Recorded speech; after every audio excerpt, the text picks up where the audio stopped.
A'udzubillahi minasyaitonir rajim. Bismillahirrahmanirrahim. Uh, Alhamdulillah, kita bersyukur kepada Allah Subhanahu Wa Taala kerana diberikan satu fursah, satu peluang mempelajari satu kitab yang agak unik, kitab Al-Fawzul Kabir fi Usul Tafsir. Fawz makna kejayaan yang besar. Al-Fawz, kejayaan yang besar. Dari segi memahami usul tafsir, the principles of tafsir. Syekh Waliullah Dahlawi ni, nama pengarang dia ni, nanti kita akan tengok nama dia secara detail, biografi ringkas tentang dia. So, Allah Subhanahu Wa Taala beri dia satu malakah, satu kehebatan dalam memahami teks. Apa ni?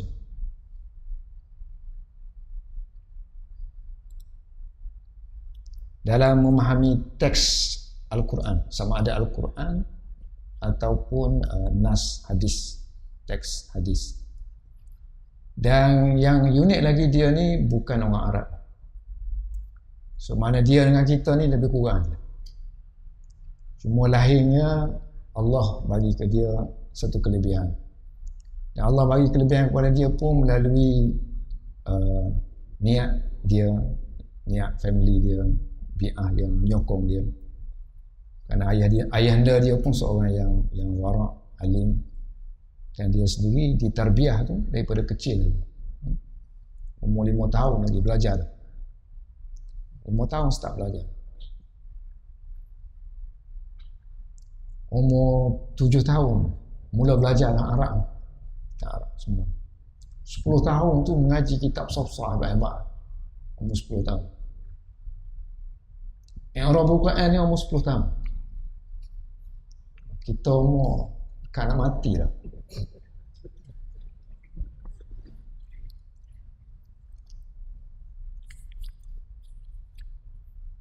So Allah bagi ke dia kelebihan dari melalui pengalaman dia mutalaah, banyak baca buku, banyak baca kitab hadis, kitab tafsir, kan? Yang besar sama ada yang besar, yang kecil. Khatam Quran ni mengajar ni tak sekira lah. Mula mengajar ulum Quran masa umur 15 tahun. Umur 14 tahun, 15 tahun dah mula mengajar. Bayangkanlah dah mula mengajar umur 14 tahun, 15 tahun. Kemudian habis mengajar pula pergi pula Madinah. Balik daripada Madinah. Pergi Madinah umur 30 tak salah. Umur 30 pergi Madinah. Pergi Madinah pun bukan pergi cari kain-kain ke, balik air zam-zam ke buah tamar ke. Tak, menuntut ilmu. Sambil buat haji tu cari tu guru, menuntut ilmu. Mana ilmu-ilmu yang dia tak beres lagi tu, dia bereskan di sana. Balik pula mengajar lagi 30 tahun. Mengajar. Dan terhasillah beberapa buah buku dia yang hebat-hebat. Antaranya buku Al-Fawzul Kabir fi Usul Tafsir. Kehebatan kitab ni, dia ditulis bukan dalam bahasa Arab. Dia ditulis dalam bahasa Farsi. So maknanya ulum ni boleh dipelajari dengan bahasa lain. Tapi syaratnya kita kena ada basic bahasa Arab lah. Tulis bahasa Melayu pun tak apa untuk kupasan. Macam kita ni mengajar dalam bahasa Melayu kan. Tapi benda yang kita nak mengaji ni mengenai Al-Quran, mengenai ada kena-mena dengan bahasa Arab. Kalau hadis ke apa pun. Huraian, tulisan, syarah dalam bahasa apa pun tak apa.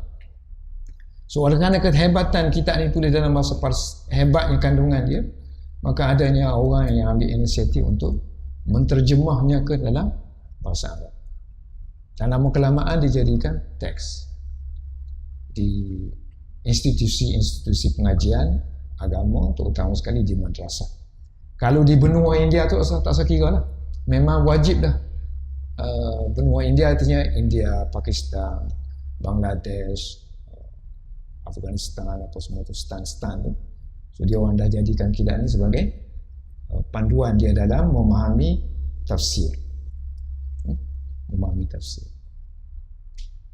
Jadi kita kira bertuah lah, maknanya walaupun kita tak duduk di benua India sana, so kitab ni sampai ke tangan kita, dan oleh kerana keberkatan kitab ni, keberkatan musannif juga, dan kita pun mempunyai niat yang sama lebih kurang dengan dia lah, nak faham Al-Quran. So Allah takdirkan kita boleh mengaji kitab. So kita mengajilah sekadar ilmu yang kita ada. Yang tahu sikit dia memperolehnya, dia cerapnya secara sikit, kalau boleh banyak lah. Dan guru ni kadang-kadang dia bukanlah sehebat anak murid. Boleh jadi anda semua ni lebih hebat daripada saya, kan? Jadi tapi oleh kerana saya mengaji dulu, maka anda mengaji kemudian tu anda ambil daripada saya, kan? Untuk ambil daripada saya semua, dan mungkin boleh taraki lagi, progres lagi setelah kita pelajari kitab ni. Syah Waliullah Dahlawi, siapa dia?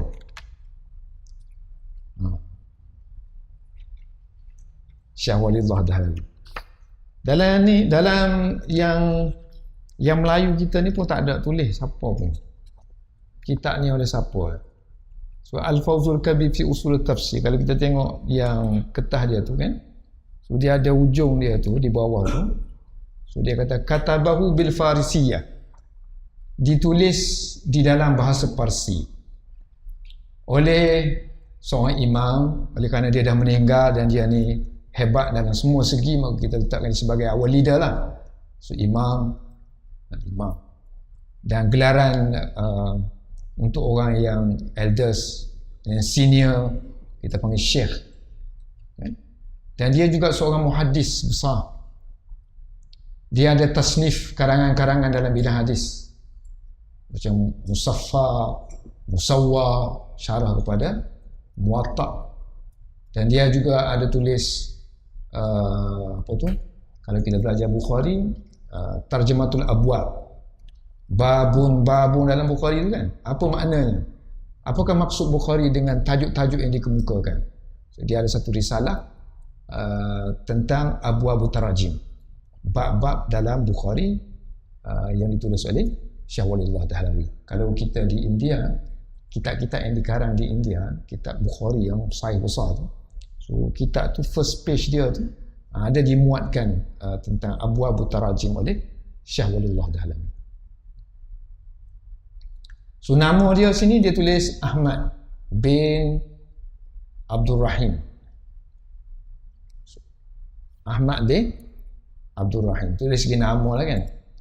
So nama dia, kita tengok sini, kalau situ dia bagi sikit aja. Nama dia tadi Ahmad bin Abdul Rahim Al-Mad'u, dipanggil dia dengan nama, terkenal dengan nama Syah Waliullah. Syah ni dalam bahasa Parsi dia makna raja-raja lah, keturunan bangsawan. Syah. Walaupun selepas tu tak ada dah bangsawan pun panggil Syah lagi. Kita pun ada ramai kan sini Syah. Orang kata lawa nama, kan, comel nama pun Syah. Syah Waliullah. Waliullah ni dia bukan wali, tapi nama ni diberi oleh ayah dia. Waliullah Dahlawi ni nama asal pertama yang diberikan oleh ayahanda dia. Waliullah. Nama Ahmad ni nama seorang tok guru tasawuf di zaman dia. Nama dia Kutubuddin Ahmad Karhi. Ni seorang, kita kata wali lah zaman dulu. Orang biasanya pergi jumpa dia lah, pergi ziarah ke, minta nasihat ke. So satu hari dia bermimpi. Ayah Syah Waliullah ni memang seorang alim, Abdul Rahim ni. So dia beritahu Abdul Rahim, ayah Syah Waliullah, dia kata, mu ni suatu hari nanti akan memperoleh seorang anak yang hebat. Jadi aku wasiat kepada kamu agar memberi nama dia tu sebagaimana nama aku. So nama dia Kutubuddin Ahmad Karhi. Jadi nama Syah Waliullah selain daripada Ahmad ni, Kutubuddin Ahmad. Kutubuddin Ahmad. Ini sempena nama tok guru dia. Syekh yang meramalkan bahawa dia akan jadi seorang anak yang bijaksana. So ayah dia ni mula-mula letak nama Syekh Waliullah. Dia tak ingat pesanan wasiat. Satu hari dia ingat balik. Dia tukar balik nama. Tak nama Ahmad. Ada setengah tu. Bubuh nama penuh Kutubuddin Ahmad. Sebab tu kalau silsilah nak cari nama dia tu, banyak sangat nama Syekh Waliullah. Setengah gelaran dia kan. Ni Syah, yang kita tulisnya Syekh Waliullah bin Abdul Rahim Dahlawi. Ada juga tulis Waliullah saja. Waliullah bin Abdul Rahim. Ada tulis Ahmad saja.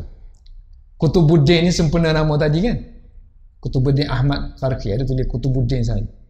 Ada tulis gabungan Kutubuddin Ahmad. Gelaran dia Azimuddin. Azim maknanya seorang orang yang agung dalam agama. Azimuddin. Orang Arab ni, kalau kita biasa sangat dengan bahasa Arab ni kan, kita ni ajam, tapi oleh kerana kita ni tenggelam dalam lautan Arab, seolah-olah macam kita ni pena Arab, ataupun kita punya culture pun culture Arab. Penulis ke nama ke, kita bubuh nama Abu-Abu. Orang Arab ni dia sentiasa bubuh nama anak-anak dia, nama dia gelaran sesuai dengan anak dia kan, Abu. So gelaran dia juga Abu Abdul Aziz. Abu Abdul Aziz. Kerana anak pertama dia nama Abdul Aziz. So nama dia Abu Abdul Aziz. Ada juga nama Abu Muhammad. Ada juga kata Abu Fayyah. Gelaran-gelaran yang ada pada nama Syekh Waliullah Dahlawi. Kalau silsilah dia panjang lah ya. So Ahmad, Abdul Rahim, nenek datuk dia Wajihuddin bin Muazzam bin Mansur bin Ahmad bin Mahmud. Takut kita silap, mungkin orang kata Ahmad ni kok nama datuk nenek moyang dia atas ni. Tak kan? Kalau kita mengaji hadis kan, kita kena cek tengok kan, nama serupa ni, tapi asal usulnya lain. Ahmad yang ni sempena nama seorang syekh di zaman dia, yang meramalkan bahawa dia akan lahir dengan seorang anak.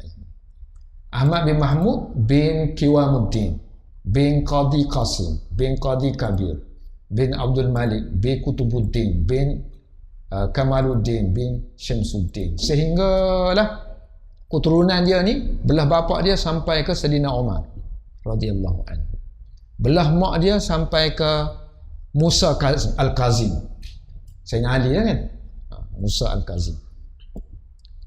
Sebab tu dia power kan, kita tak ada keturunan apa-apa.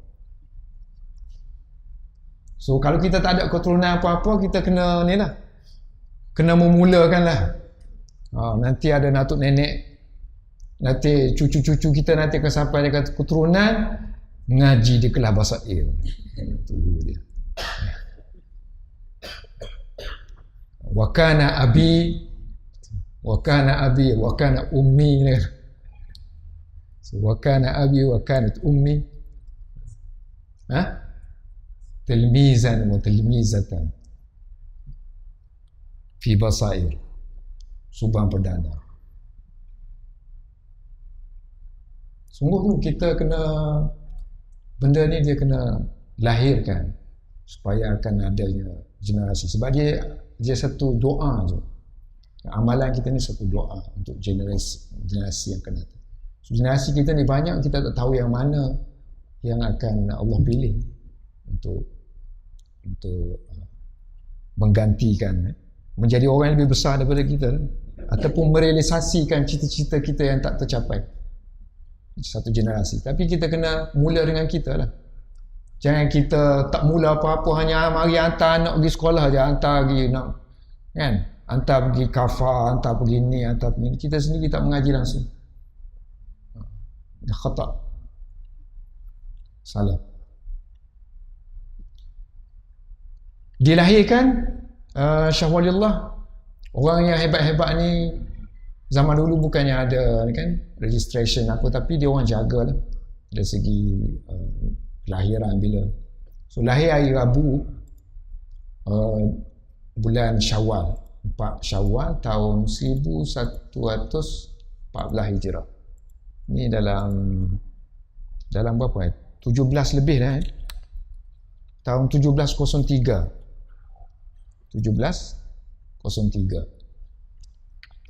Kita kalau bagi yang hijrah ni tak berapa nampak dia tu duduk kawasan mana, zaman mana. Tapi kita bagi tahun 17, kita tahu lah ni zaman pemerintahan British ke, British menguasai dunia, Portugal lagi ke, Belanda menyerang kan, Melaka ke 17.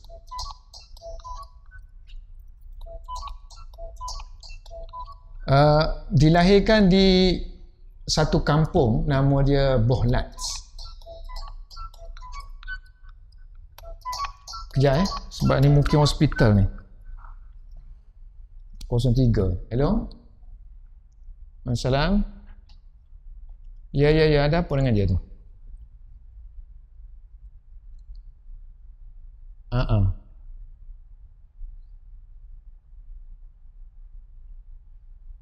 Keluar ICU, betul? Okey. Kemudian?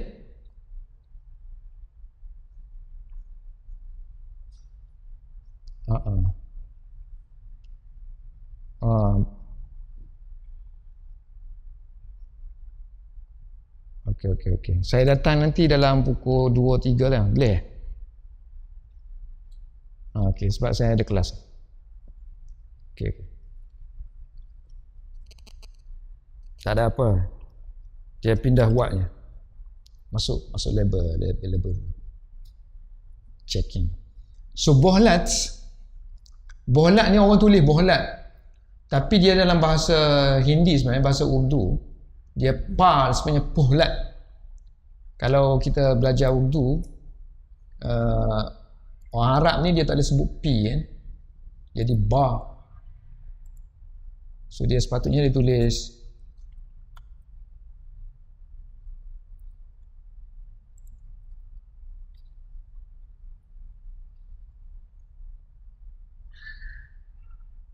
P. Pohlat. P. Yang kita panggil P. 3 titik ni P. Cuba sebut. P. Boleh dah tu nak bercakap tu, tak lama lagi. P. Ye P. So ada tambahan lah urdu kan. Ini P. 3 titik. P. Kalau dia kata air, pani. Air, pani. Pani.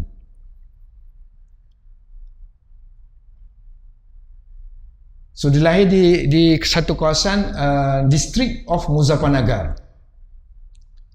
Kalau tak tahu mana, try pergi sekali. Pergi New Delhi, kemudian ambil kereta api ke Kashmir, menghala ke Kashmir. So nanti dia akan singgah stesen kira-kira 3 jam selepas tu, akan singgah 3 ataupun 4 jam selepas tu akan singgah 3,5 jam lagi. Satu distrik nama dia Muzaffarnagar. Ini satu Madinah lah, satu city situ, Muzaffarnagar. Dan dia pun distrik juga Muzaffarnagar. Selepas distrik kawasan Muzaffarnagar ni, stesen kereta api ni ada setengah jam lagi kita selepas tu sampainya Deoband. Muzaffarnagar, Deoband tu lah tempat saya belajar. Yang ni tempat saya cari roti-roti lah. Kalau saya duduk di kampung, so kalau kadang-kadang lapar nasi biryani apa kan, mari sini Muzaffarnagar, setengah jam.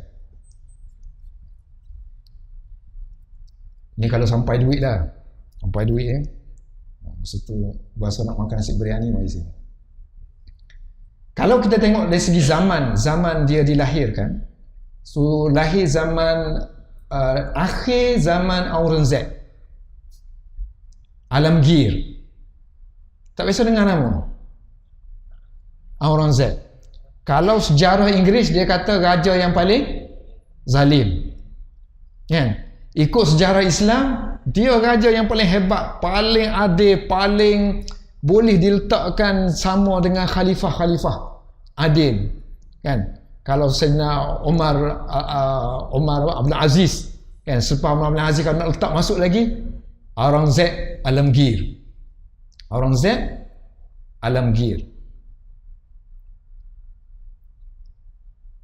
Pernah tengok fatwa Alamgiri? Tengok, pernah dengar nama? So ni kerajaan Mongol, kerajaan Mongol merintah Islam kat 1000 tahun, 800 tahun, 1000 tahun di India. No. Zaman ni kerajaan Mongol tu. Din ilahi tu akhbar. Akhbar ilahi. Din ilahi. So kerajaan Mongol tu dia kerajaan sistem beraja. Jadi raja itu ada yang zalim, ada yang zindik, ada yang, walaupun kerajaan tu kerajaan Islam. So, tapi zaman kegemilangan itu zaman Aurangzeb, seorang yang adil dan dia alim. Zaman dia mengumpulkan semua alim ulama untuk buat satu kumpulkan fatwa-fatwa untuk dilaksanakan. Panggil fatwa Alamgir dalam mazhab Hanafi. So kalau orang nak tengok fatwa Hanafi, dia mesti tengok fatwa Alamgir. Dia tulis dalam bahasa Arab. Kumpulan fatwa-fatwa oleh ulama-ulama kerajaan Mongol pada waktu. Dan salah seorang mudawwin dia yang menganggotai majlis fatwa ni, yang buat ni, ialah ayah Shah Waliullah Dahlawi, Abdul Rahim. Hebat. Zaman Shah Waliullah tu zaman dah kelemahan dah. Zaman akhir, Aurangzeb pun dah lemah dah. Dia dah zaman akhir dia. Jadi kerajaan dia pun lemah. Di sana sini berlaku pemberontakan. Sikh di Punjab pun dah mula naik belang, mula tuntut kemerdekaan, nak pisahkan daripada ni. So, zaman tu zaman Shah Waliullah. Tengok zaman kejatuhan kerajaan Mongol mula dah. Rakyat ni so kira dah, rakyat ni dah mula buat bid'ah dah, banyak pergi kubur, sembah wali tu, sembah wali ni. Siapa duduk India dia boleh tengoklah kegiatan sembah kubur ni amat dahsyat. Sembah sujud sembah sampai letak kain dalam tu, tempat sujud tu, sampai begitu saja. Tu zaman kita tu, zaman saya tu. Zaman dia tu lebih lagi. Sebab tu dah tulisan-tulisan dia, mana dia ni termasuk, Shah Waliullah termasuk mujaddid, tajdid, mengihyakan kembali agama, menghidupkan agama semula. Dari segi pemikiran, dari segi tadris dan jihad tu sendiri, dia tulis surat kepada raja Afghanistan, minta tolong ni pemberontakan yang berlaku oleh kerajaan, oleh Sikh, golongan Sikh, hantar berapa ribu, 60,000 daripada Afghanistan untuk serang balik pemberontak Sikh. Itu hasil tulisan permintaan Shah Waliullah Dahlawi. So dia bukan alim dari segi duduk dan kelas aja, tak. Melibatkan diri dalam siasah ijtimaiyah, sosial, siasah, politik, kenegaraan, penulisan, tadris, pengajian, pendidikan.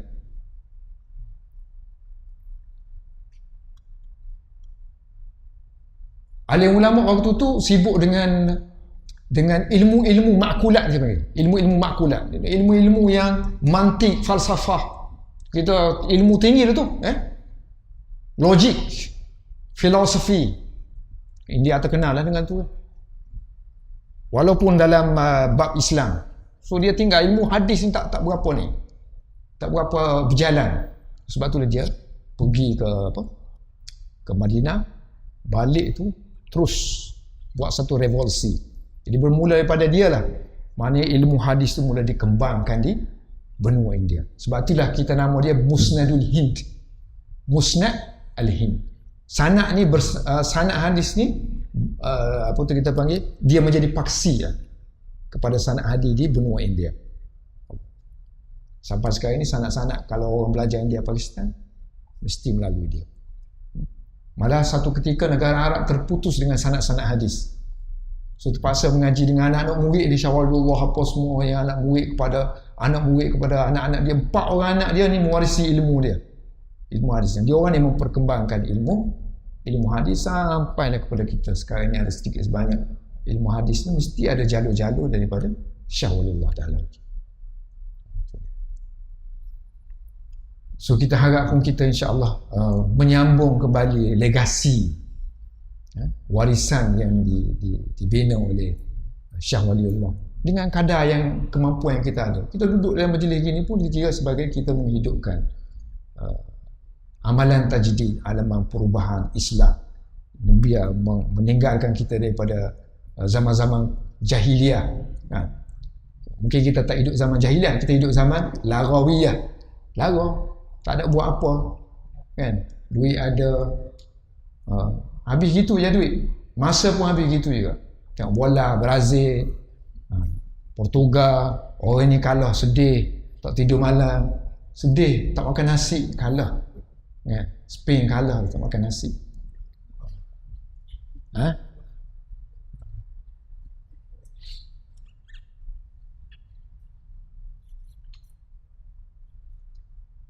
So kita tak nak, kita nak cuba menghidupkan sebagaimana Syah Waliullah menghidup. Kita tengok suasana zaman kita, surau kita, masjid kita yang tak ada ilmu, kita cuba hidupkan ilmu.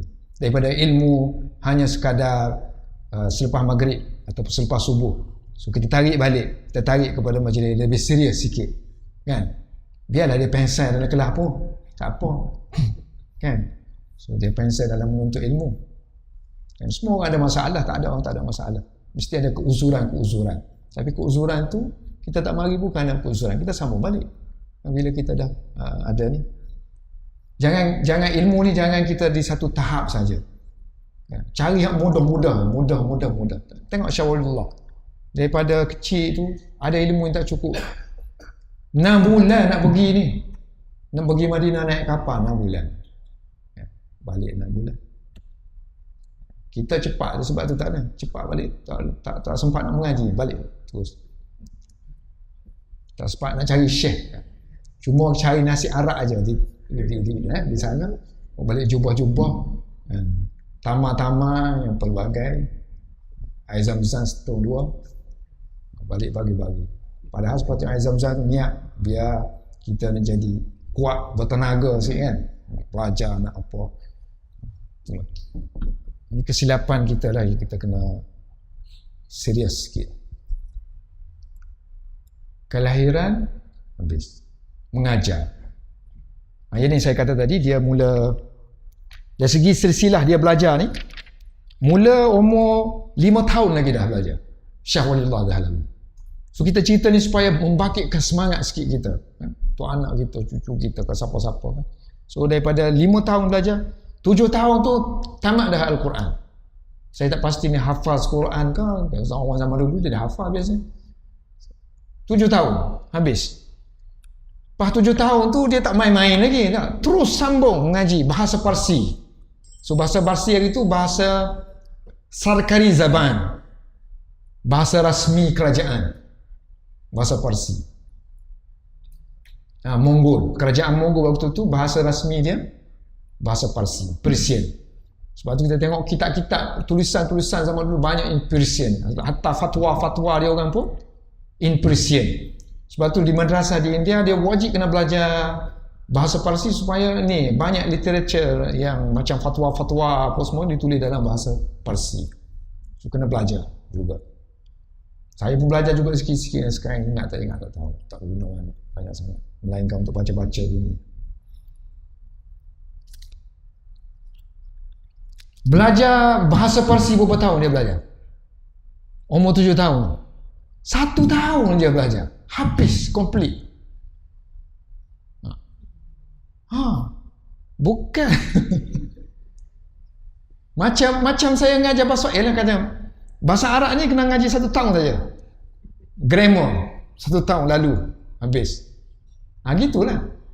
Maksud dia punya grammar, lepas tu yang simple Persian, gitulah. Untuk untuk boleh baca kitab. Nanti orang mengajar kita ni faham. Kita faham. Sebab biasanya kalau di India, Pakistan, benua di sana, dia mengajar bahasa ni, dia pentingkan belajar grammar dulu. So grammar habis pintas satu round, barulah dia masuk. So grammar, faham tak faham pun lalu grammar. So Parsi pun macam tu, grammar. Saya belajar Parsi dulu, grammar aja. Tak faham lah. Dan, kardan, macam fa'ala, yaf'alu, gitu aja. Kan? Lepas tu dah habis tu, tak faham, zero, kosong. Ingat tasrih aja. Idhafah dia gini, kemudian barulah masuk kitab. Masa tu nak explain sikit, yang belajar grammar sikit gitu. Mungkin dia pun macam tu jugalah maksud dia. Kan impossible lah 1 year kita boleh menguasai semua bahasa tu dalam within 1 year kan. Tapi maknanya dah boleh dah untuk mengikuti pelajaran seterusnya dengan belajar grammar.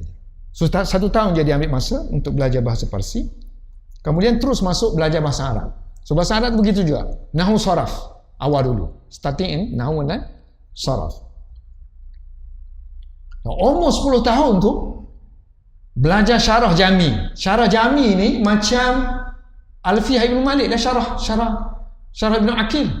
Dia punya standard 10 tahun umur 10 tahun. So anak-anak kita 10 tahun tu baru. Kalau kita katakan 10 tahun tu dah baca tata bahasa Nik Safiah Karim. Tata bahasa Dewan Bahasa Nik Safiah Karim. Gitulah standard bahasa Melayu dengan habis grammar ni. 10 tahun. So maknanya dalam proses kita belajar ni, untuk grammar kita boleh belajar secara langsung. Khatam kan? Macam you all, kita semua ni kan belajar, sekarang ni belajar nahwu, grammar kan, sikit. Lalu aja. Dan bila habis ni dia akan faham. Jangan tunggu lama-lama.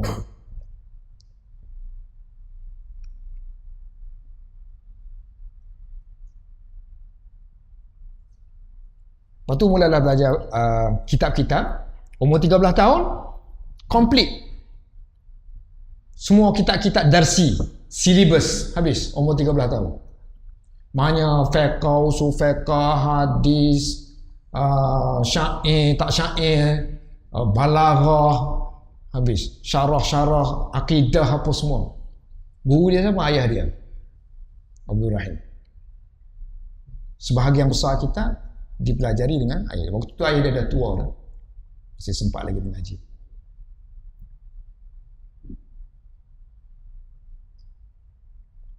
Di samping itu ada lagi ulama-ulama lain yang dia belajar.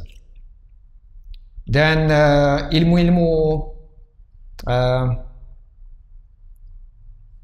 hadis kebanyakannya dia perolehi semasa dia di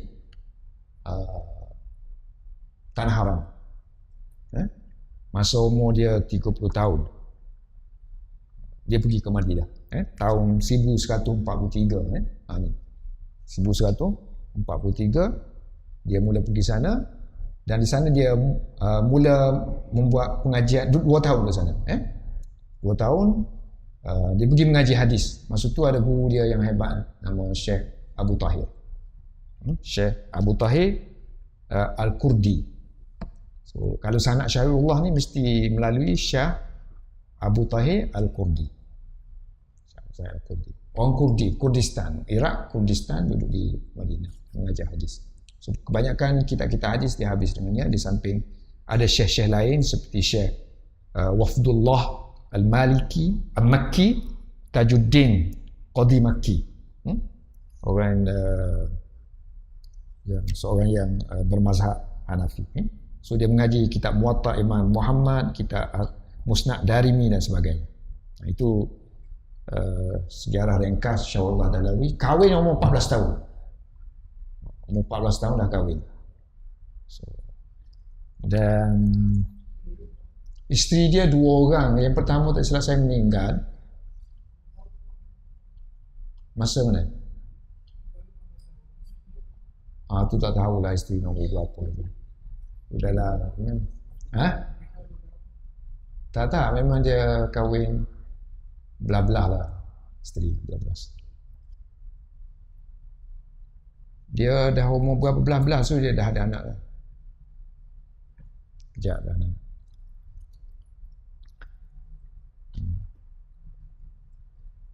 Umur 15 tahun mula mengajar. 15 tahun dah jadi ustaz. Saya mula jadi ustaz umur 40 tahun. Mau mula mengajar. Dan masih belajar juga. Banyak benda tak belajar lagi. Umur 17 tahun berbai'ah dengan ayah dia dalam tasawuf. Orang dulu ni ilmu dia kena ada dua ilmu lah, ilmu zahir, ilmu batin. So ilmu batin tu kita panggil ilmu tasawuf. So dia berbai'ah dengan ayah dia antara Naqsyabandiyah apa semua tu kan. Ayah dia bagi ijazat kepada dia. Itulah seberengkas tentang Syah Waliullah Dahlawi, tentang biografi dia kan. So dari segi sumbangan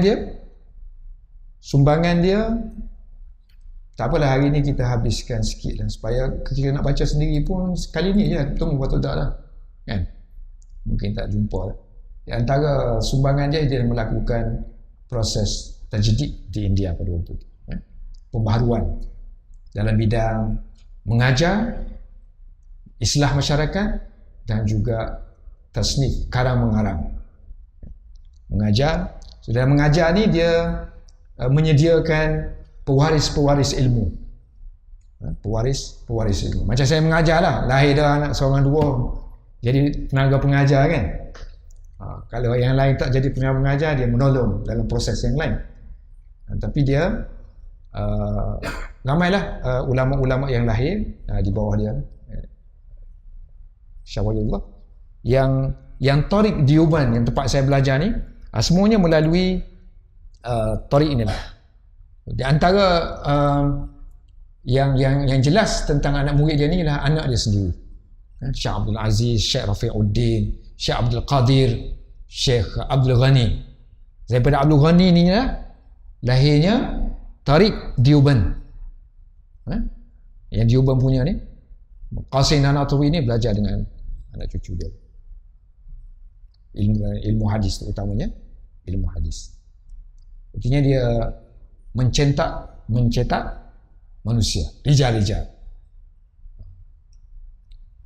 So dari segi karangan, so dia menghidupkan dua tradisi tulisan dalam Arab dan juga dalam Parsi, dan karangan dia dalam pelbagai ulum, semua bidang dia sentuh. Dalam ilmu agama ni hampir semua dia sentuh. Yang penting-penting lah, ilmu hadis, ilmu fiqh, ilmu tafsir, ilmu tasawuf.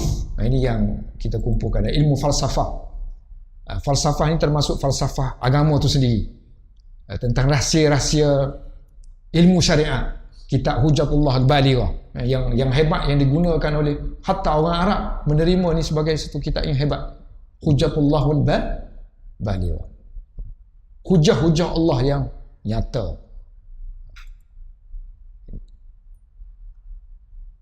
Dia ada kitab tasawuf dia banyak kitab tasawuf dia.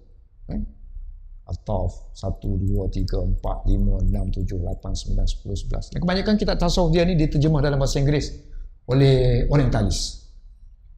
Kalau kita search dalam internet, kebanyakannya ada juga ditemui translation. Kalau kita pergi di India, cuba cari kitab Syah Waliullah, mesti ada dijual in English.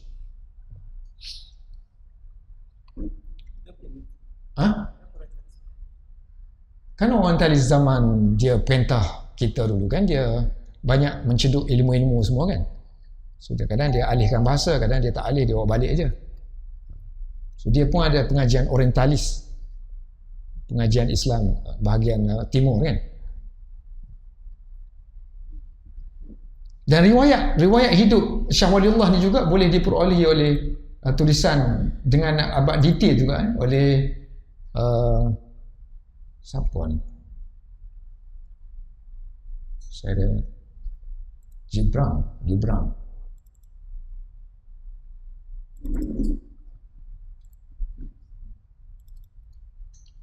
Biografi kan.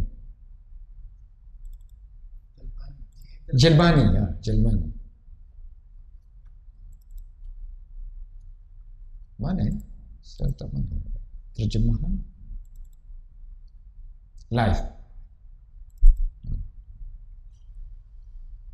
Life of Shah Waliullah by G.N. Jalbani.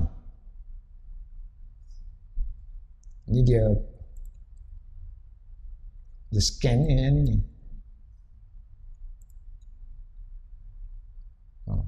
Detail lah.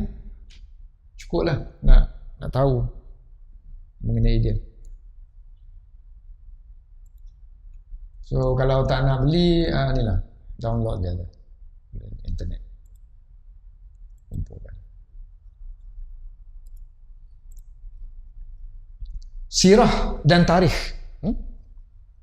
Sirah dan tarikh, terutama kitab dia Izalatul Khafa an Khilafatil Khulafa. Kitab ni kitab sirah Khulafa Ar-Rashidin.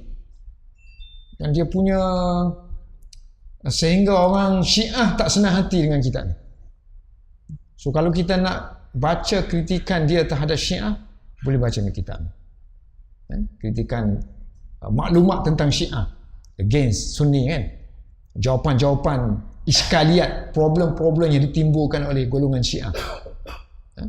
So kita boleh tengok kitab ni. Kitab ni ditulis dalam bahasa apa? Persian. Parsi, ada terjemahan Urdu. So sebelum belajar kitab ni, kena belajar Urdu dulu lah, ataupun Parsi, berserta dengan Arab. So banyak ni kerja kita kena buat ni kan. So orang putih boleh baca semua ni, kita tak boleh baca. Macam mana? Duk serah ke dia aja kan.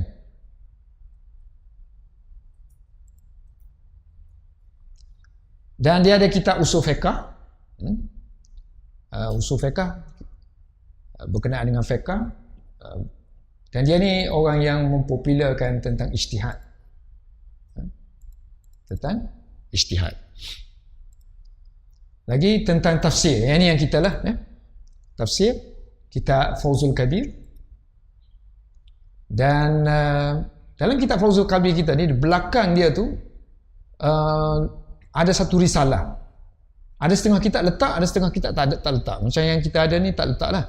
Dia panggil Fathul Khabir. Bima la budda min hifzi ala ilmu tafsir. Satu risalah tentang ilmu tafsir. Kemudian dia ada ta'wil ahadis, muqaddimah fi qawanin terjemah. Introduction to the kaedah-kaedah penterjemahan. Dan dia menterjemahkan kitab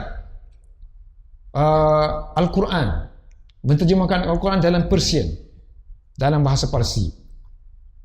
Dan dia ingat, dia kata, aku tulis bahasa Parsi ni yang paling sastra dia, supaya menandingi kehebatan Al-Quran. Walaupun tak sampai kan, tapi dia cuba juga.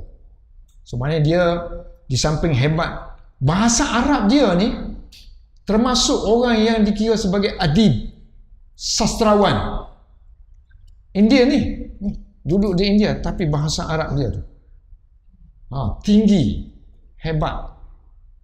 Sehingga orang-orang, kalau kita nak belajar bahasa Arab kan, dia buat satu koleksi bacaan-bacaan yang perlu anda baca untuk memperkuatkan bahasa Arab. Antara selection karangan petikannya ialah petikan yang diambil daripada tulisan Syah Waliullah Dahlawi. Dimasuk, kena baca. Itu hebat. So mudah-mudahan nanti kita kata, kalau orang nak belajar bahasa Arab, petikan kita lah. Kalau tak petikan kita, mana compilation kita kumpul yang orang punya, masukkan belajar. Artinya mana kita buat sumbangan terhadap agama mengikut kemampuan yang kita ada.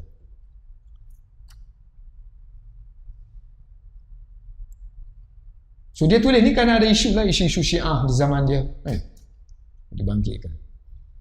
Jadi pergerakan kita dalam apa-apa kita nak buat pun, kita kena asas dia ilmu. Dan ilmu ni kena belajar secara properly lah. Dengan kita tak mengendahkan faktor umur, faktor kesibukan, faktor kita ni di bidang apa. Terus kita belajar berdasarkan kepada kuat masa yang kita ada. Tapi maksimum. Belajar secara betul mana dia maksimum. Sekali seminggu pun kalau maksimum, dia kira hari-hari juga tu. Dia kira hari-hari juga. Maksimum. Tapi kena cara dia. Jangan duk 5 tahun duk main haza dah. Kena haza 5 tahun. Pergi naik sikit tempat lain, dia kata payah. Dia undur balik. Haza lagi. Lepas tu pergi tempat lain. Situ ada haza. Pergi tempat haza. Pergi pak orang ada terjemahan Al-Quran. Dia pun haza banyak. Pun dia pergi tempat haza. Dia keliling haza situ. Pergi tempat payah sikit. Payah, susah. Kita orang tua ni berkarat, dia kata. Macam-macam. Alasan. Kita tak nak macam tu.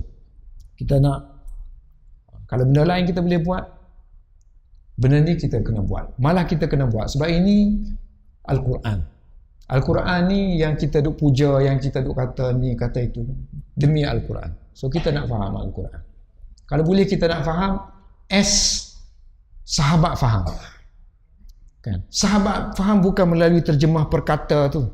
Alhamdulillah, segala puji bagi Tuhan. Ni, kita rasa belajar bahasa Arab. It's not like that. Kan? Belajar biar ada sikit perasaan tu. Belajar baca Al-Quran tu rasa sikit kesenian Al-Quran tu, alunan dia. Dengar orang baca sedap tu sedap dah kan?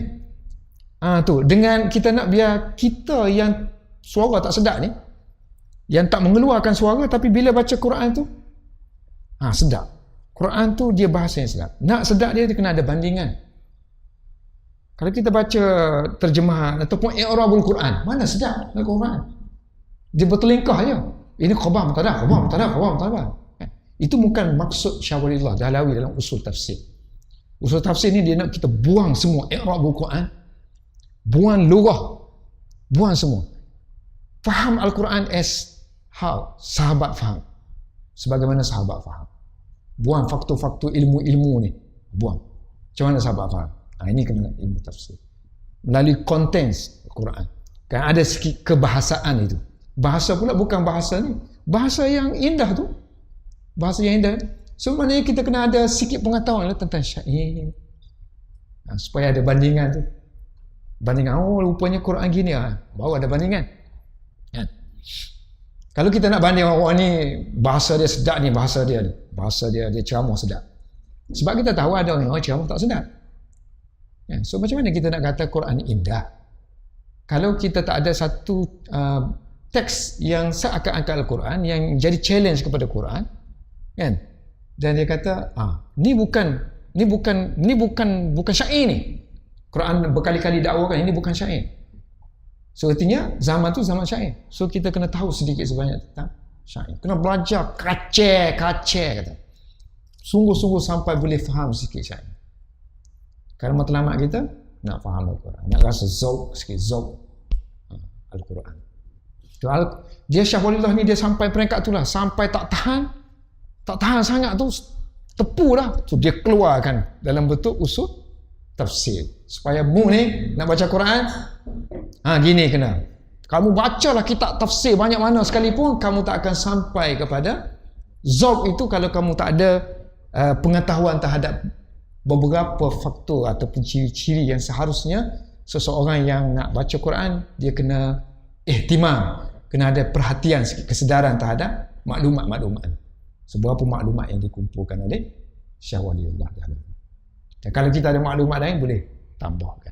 So mungkin sebab dia itu melalui pengalaman dia. Kemungkinan itu mubalaghah, kemungkinan tak berapa tepat, kemungkinan pembahagian dia kata dia ilmu ni ada 5, dia katakan ilmu Al-Quran. Mungkin kita tak setuju, kita kata ada 3 je. Itu pengalaman lah. Tapi dia tak lari. Yang kita kata 3 pun 5 tu masuk dalam 3 juga. So tak lari daripada ilmu tu yang ada dalam Al-Quran. Apa lagi? Tak adalah. Itu secara ringkas tentang riwayat hidup Syekh Waliullah Dahlawi. Saya berkeinginan, cita-cita lah, kalaulah saya dapat kumpulkan semua buku-buku yang ada kan. So maknanya kita nak buat kajian akan mudah nak ni kan, sebab buku dia ni berselerak. Ada kadang ada tak ada. Tak semua orang yang ada memiliki semua buku dia. Buku dia pun tak semua saya ada. Only a few aja ada.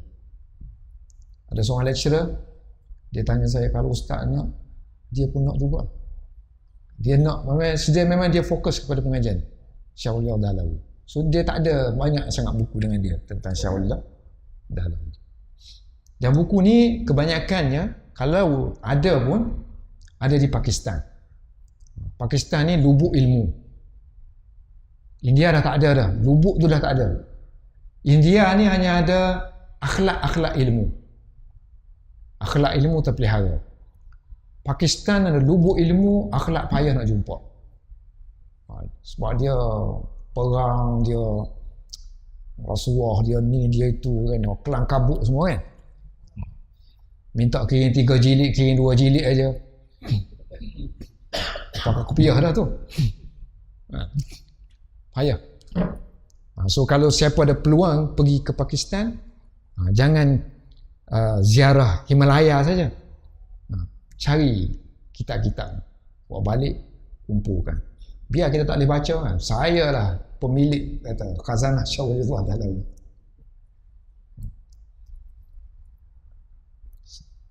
Sebab tak ramai orang ada peluang untuk pergi. Tambah-tambah sekarang kan, nak masuk untuk belajar suka di Pakistan tak boleh. So sekarang ni kita orang ni pun yang nak buku lah, ustaz-ustaz yang nak buku daripada Pakistan pun nak minta pun daripada anak murid. Dulu ada anak murid belajar kan, boleh send. Sekarang susah.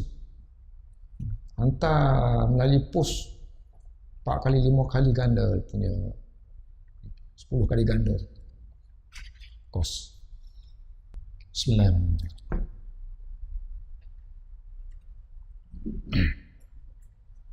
Okay, kita dah jelaskan biografi ringkas tentang Syarul Dahlawi bahagian sini.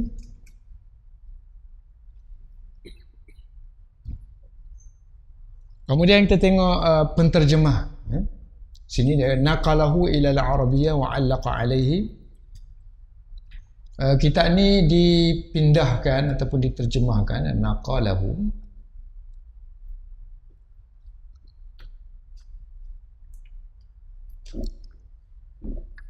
Diterjemahkan ataupun dipindahkan kepada bahasa Arab, ilal arabiyyah, ilal arabiyyah. Kemudian diberi komentar, ini allaqa artinya diberi komentar. Kita panggil ta'liq bahasa Arab. Kalau kitab-kitab ni kita nak komen-komen, kita panggil ta'liq. So dita'liqkan ke atas kitab tersebut oleh seorang Maulana India, nama dia Sa'idun Ahmad Balamburi. Ini pun diterjemah ke dalam bahasa Arab lah, patutnya Palampuri. Palampur. Di Gujarat ada satu tempat nama dia Palampur.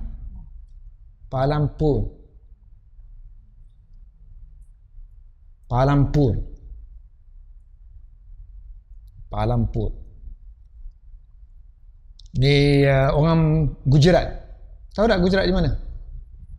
Prime Minister India sekarang ni kan daripada Gujarat, Modi. Utara, sebelah Bombay. Kat Teluk.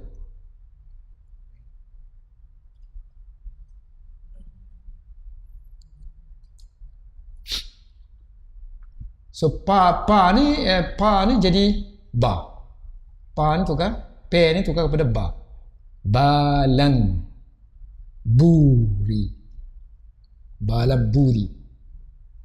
Palampur. Palampuri maknanya dia berasal daripada Palampur. Kawasan nama Palampur. Semoga Allah menjaganya, hafizahullah. Dan sekarang ni jawatan dia Syekhul Hadis.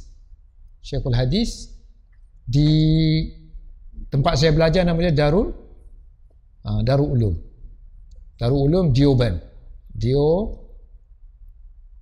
Dioban. Darul Ulum Dioban. Tapi naskah yang saya belajar bukan diterjemahkan oleh Said Palampuri.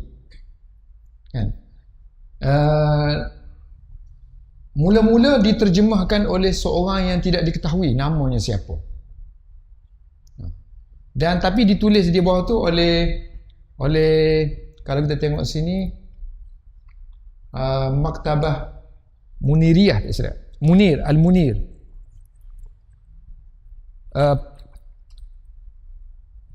Di Syria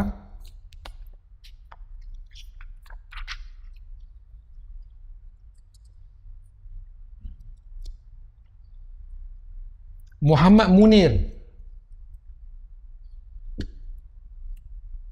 diterjemahkan mula-mula oleh Muhammad Munir Dimashqi. Dimashq kan? Dimashq. Muhammad Munir Ad-Dimashqi. Dimashqi. Muhammad Munir Ad-Dimashqi. Cetakan yang pertama. Cetakan asal. Muhammad Munir Dimashqi. Dan dia ni ada printing. Percetakan. Nama dia Percetakan Muniriyah.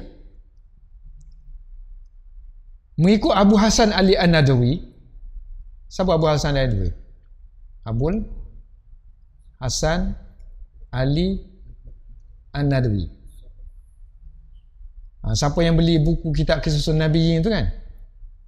Ni pengarang dia. So dia juga ahli sejarah. Dia kata sebenarnya bukan dia yang terjemah. Pandangan dia lah. Orang India yang tak mahu namanya disebut menghantarkan naskah itu kepada Percetakan Muniriyah. Jadi Sahibul Muniriyah dia sempena dia kata di bawah keseliaan dia lah. Dia tulis itu Muhammad Munir Dimashqi. Lalu orang kata dia yang terjemah.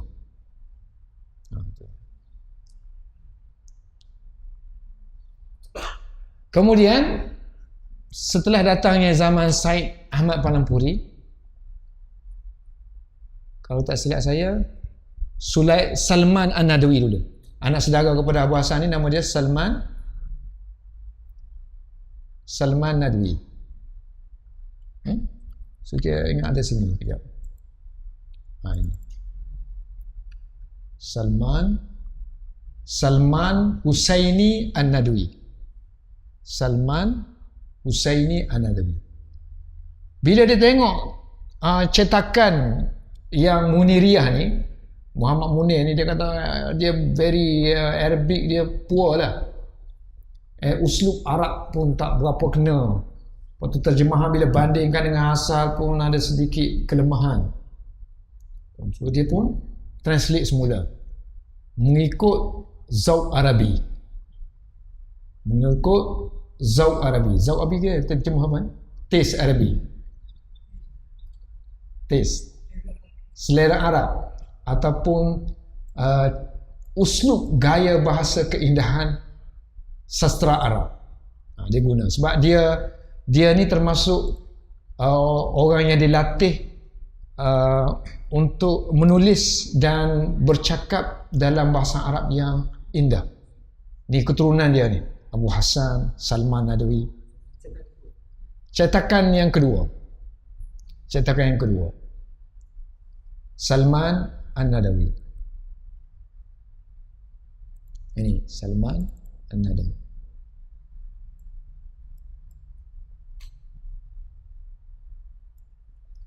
So yang dia ni completely berlainan dengan yang Muniriyah yang pertama tadi. Berlainan, terjemahan dia lain terus. Bahasa pun dia tukar-tukar terus lah. Seolah-olah macam dia tak tengok lagi dah yang tu. Dia translate sendiri. gaya bahasa yang berlainan. Bila Syed Ahmad Parampuri ini guru saya belajar dengan dia Tirmizi, Sunan Tirmizi, Jami' Tirmizi dengan Hujjatullah Al-Balighah, buku Syah Waliullah, kitab dia Hujjatullah Al-Balighah. Ini saya belajar Hujjatullah Al-Balighah.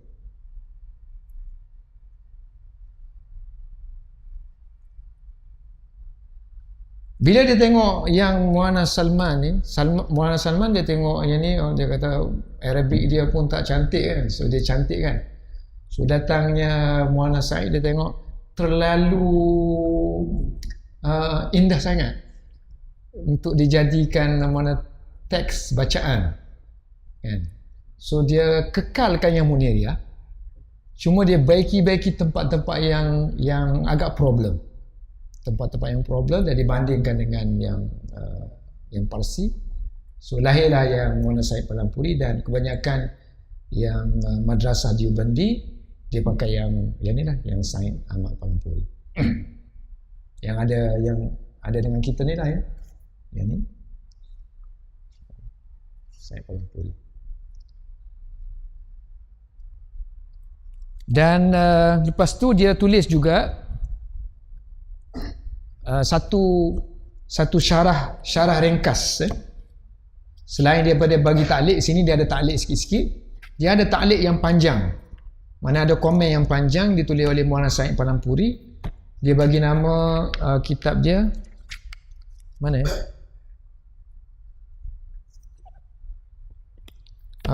Aunul Mu'inul Kabir, Aunul Kabir, Aunul Kabir,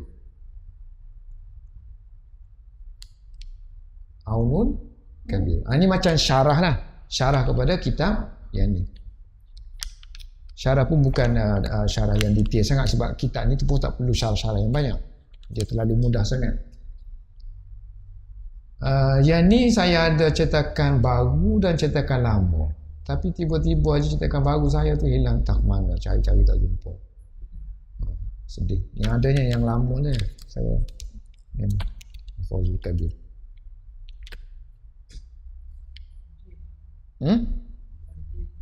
Rajin, maknanya dia as a Syekhul Hadis, dia ni kadang-kadang dia tulis nahwu pun, dia tu Syekhul Hadis. Dia tulis nahwu, kitab Lil Atfal untuk mubtadi tulis. Syekh saya ni dia ada kitab ilmu saraf, ilmu nahwu dalam bahasa Urdu untuk mubtadi. Untuk yang sebab orang dah Farsi dah tak berapa mahir kan, bukan zamannya lagi, so dia tukar kepada bahasa Parsi dia, bahasa Urdu dia. So banyak kitab-kitab yang Parsi dia alih bahasa semula kepada bahasa Urdu. Sebab saya tengok zaman saya pun, saya tengok budak-budak dan memang tak ada tumpuan lagi lah Parsi pun. So tapi dia inisiatif dia orang tu, dia sentiasa wakil, sedar lah tentang apa yang berlaku tu, dia cari penyelesaian. So kalau kita ada kesempatan jumpa kitab ni, boleh belilah yang tahu bahasa Arab kan. Apa lagi? Ini cetakan yang terakhir. Dari segi terjemahan dalam bahasa Melayu saya tak pasti ada, tapi kita ada di Malaysia ni aliran Thariq Syah Waliullah. So mereka ni banyak menterjemahkan buku-buku Syah Waliullah. Dari universiti pun banyak kajian tentang Syah Waliullah. So mereka juga ambil inisiatif, kadang-kadang dia orang terjemah certain books, buku-buku tentu Syah Waliullah. So boleh kita cari, kemungkinan besar ada terjemahan Fawzul Kabir. Dalam bahasa Inggeris pun saya cari internet tak ada. Kalau ada tu tolong beritahu saya. Dalam bahasa Urdu banyak terjemahan sahaja, terjemahan Fawzul Kabir, sama ada yang zaman dahulu punya ataupun yang moden-moden ni, zaman-zaman kebelakangan ini berterusan penterjemahan, sebab dulu bahasa agak klasik Urdu ya. So kita tengok culture dia orang begitu hidup sekali ya, ilmu penterjemahan, berterusan penterjemahan dan sebagainya. So kita ni yang pandai-pandai nanti buatlah sesuatu, buat sesuatu, tulis. Kemudian semak antara masing-masing di kalangan kita, Sampai mana kita belajar sikit-sikit, kita tulis sikit, tak sedar benda tu habis. Selesai. Katabahu bil Farsiyah. Dia telah menulis, mana Syahrullah katabahu, dia telah menulisnya dengan bahasa Parsi, bil Farsiyah. Katabahu bil Farsiyah al-Imamu, telah menulis kitab ini dengan bahasa Parsi Imam Syekh Muhaddisu Ahmad bin Abdul Rahim Al-Mad'u bi Syah Waliullah Dahlawi.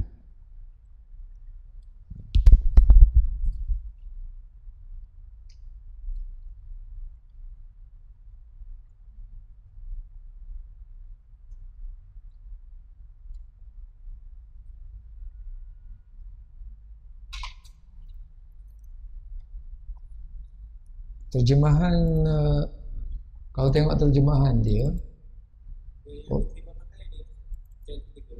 dua-dua pakai, tiga-tiga pakai. Tapi sekarang ni yang Muniriyah tu tak ada, sejak adanya yang Muhammad Said Palampuri, orang tak guna yang Muniriyah, guna ini imma sama ada yang Muhammad Said ataupun yang Muhammad Salman, atas zauk masing-masing lah.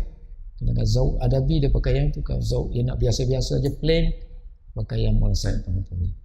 So kalau kita boleh ada teks dua-dua lah. Dan kitab ni kadang-kadang digunakan sebagai daurah. Daurah maknanya pengajian kilat di negara Arab. Dia buat pengajian kilat usul tafsir. Dalam 4, 5, 6 majlis khatam. Dia baca seperti macam kamu dia baca tadi, kemudian dia huraikan. Hurai, baca, hurai. Hurai secara umum. Tak baca lagi lah sebab dia orang Arab dah. So, dia baca teks dia. Itu dibuat oleh Syekh Dr. At-Tayyar. MP3 dia pun ada. Terjemahan dia tengok ni, di antara terjemahan yang ada, tengok boleh, ini yang Urdu punya kan, Al-Fawzul Kabir, oleh Profesor, universiti ni, Profesor Maulana Muhammad Rafiq Chaudhry. Ini terjemah dalam bahasa Urdu. Ini yang lama lah. Yang baru. Yang lama klasikal punya terjemahan oleh Rashid Ahmad Ansari, terjemah Urdu.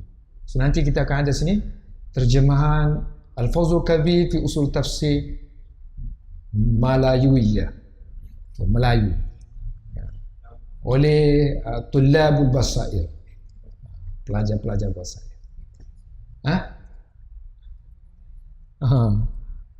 Siapa sempat dia dapat kan.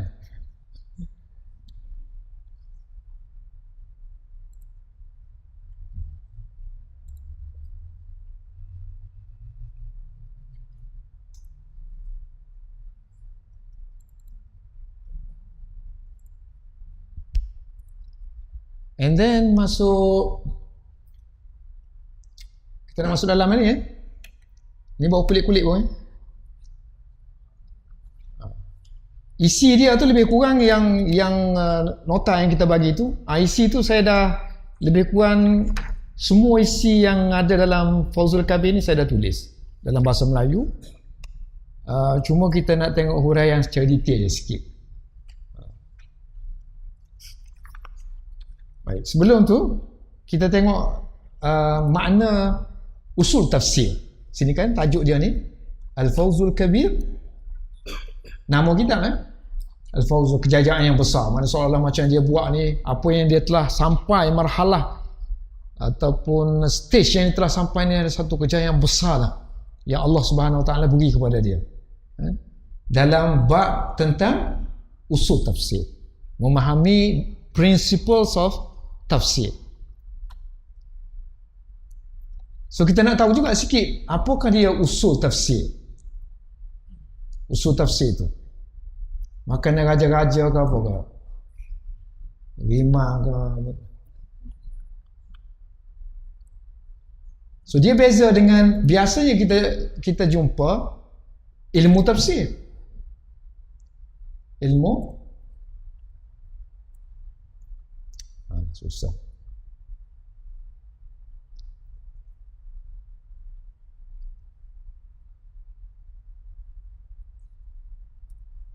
Kita ada ilmu tafsir. Ilmu tafsir. Kita ada ulum Quran.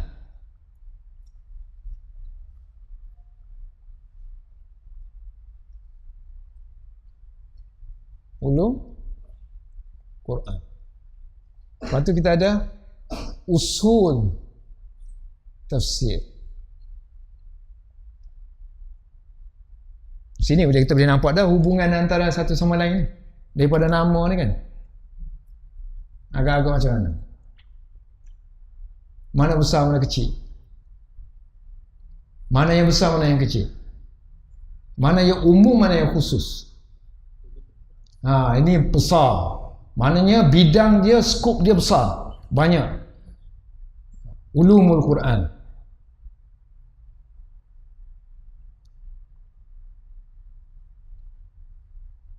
Contohnya kalau ulum Quran juga membincangkan masalah, contohnya tadwin Quran. Macam mana Quran dibukukan, dikompil, sejarah dia contohnya. Ada kena mengenai tafsir? Tak ada lah.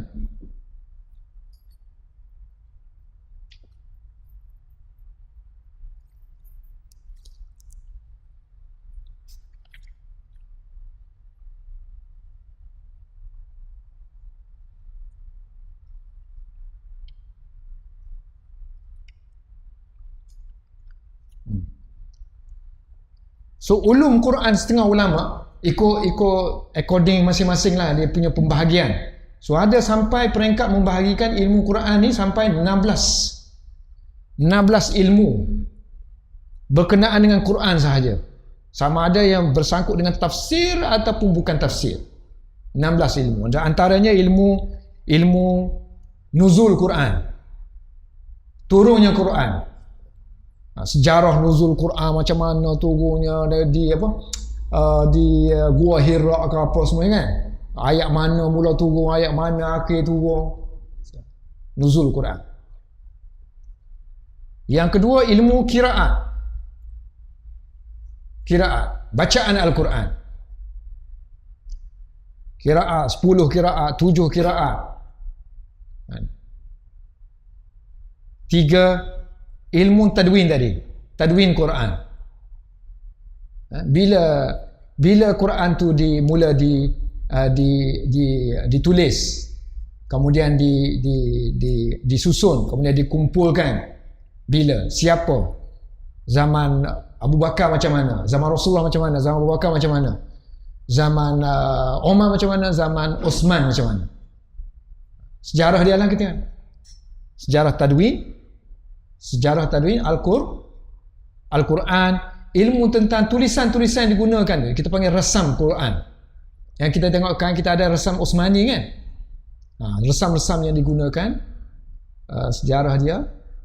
Dan ilmu tentang adat, dia panggil adat, bilangan ayat Quran berapa contohnya kan. Surah ni ada berapa, surah ni ada berapa.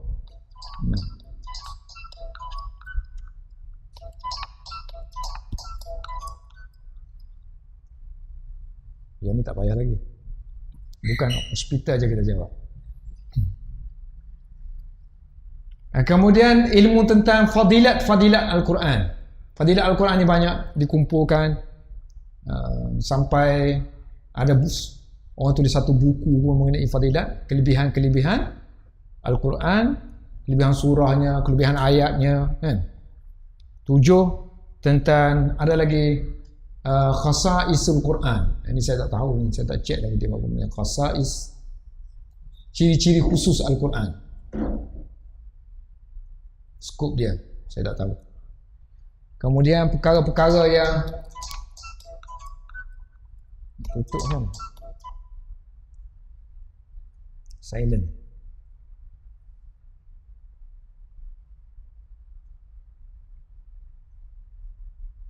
Hello? Hello? Hello? Silent macam mana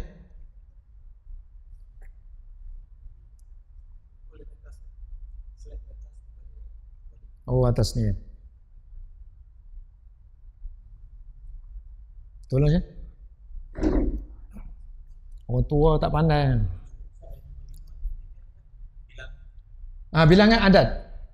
Adat ayatul Quran. Adat. Adadun. Ini resam bilangan ayat Al-Quran. Ayat-ayat bilangan Al-Fatihah contohnya, petikaikan Bismillah tu masuk tak masuk.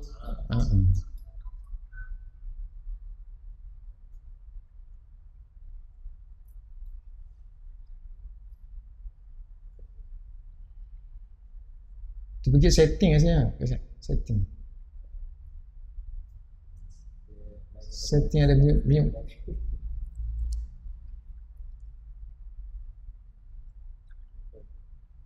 Lapan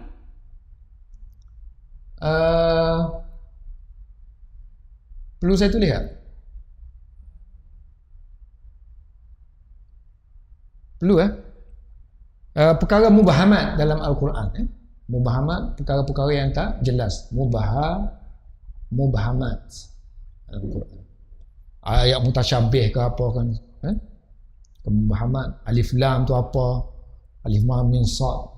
9 tentang membicarakan tentang surah-surah dan ayat-ayat dalam Al-Quran. Ada surah pendek, surah panjang, penamaan surah, kenapa dinamakan gini, kenapa. Yang ni masuk ke tak masuk ayat 10. Tentang wakaf. Ada wakaf dan ibtidak kan? Orang wakaf berhenti dan macam mana nak mula. 10, 11 tentang membicarakan tentang ayat-ayat Makki dan ayat-ayat Madani. Mana ayat yang diturunkan di Mekah, mana yang di Madinah. Ini pun boleh dibuat satu ilmu. 12 tentang ini asbabun nuzul.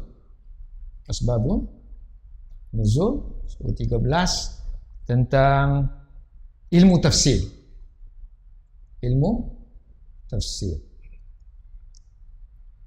Jadi ilmu tafsir itu maksudlah usul tafsir tadi. Usul tafsir. Contohnya ilmu tafsir membicarakan tentang stage mufassir.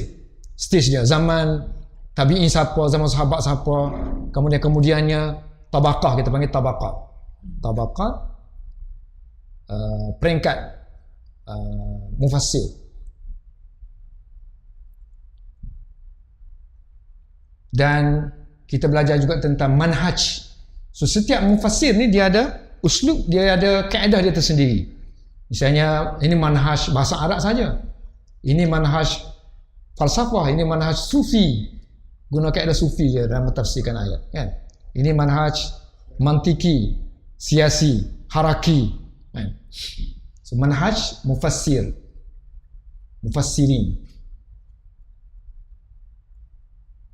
Metod yang digunakan oleh setiap mufassir dalam mentafsirkan ayat-ayat Al-Quran ataupun kitab-kitab yang mereka gunakan. Yang kita kata ini tafsir bil ma'thur, tafsir-tafsir yang menggunakan hadis-hadis yang ma'thur. Ada kata ini tafsir bil ra'i, guna akal. Guna akal. Tabakat peringkat, stage.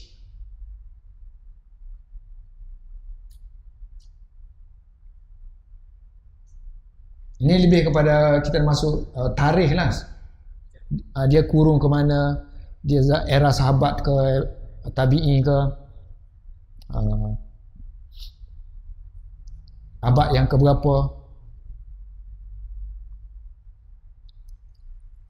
Dan ada juga membicarakan usul ulum Quran, membicarakan tentang amsal. Dalam Al-Quran tu banyak misal-misal kan, contoh-contoh ba'udah ke, amsal, labah-labah dan apa semua, perumpamaan-perumpamaan yang digunakan oleh Al-Quran. Dan juga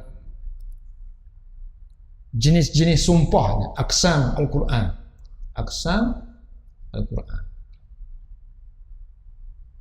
Dan juga Akhir sekali 16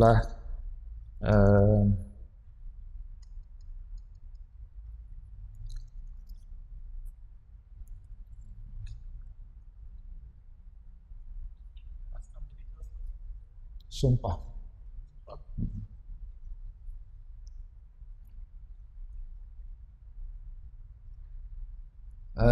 Satu lagi contoh-contoh wujuh ataupun mungkin maksud dia wujuh di sini bentuk-bentuk uslub Al-Quran.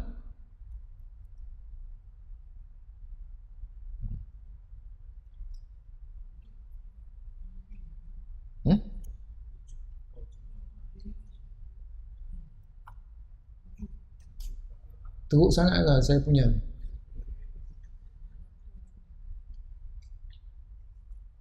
Saya ingat comel dah ni.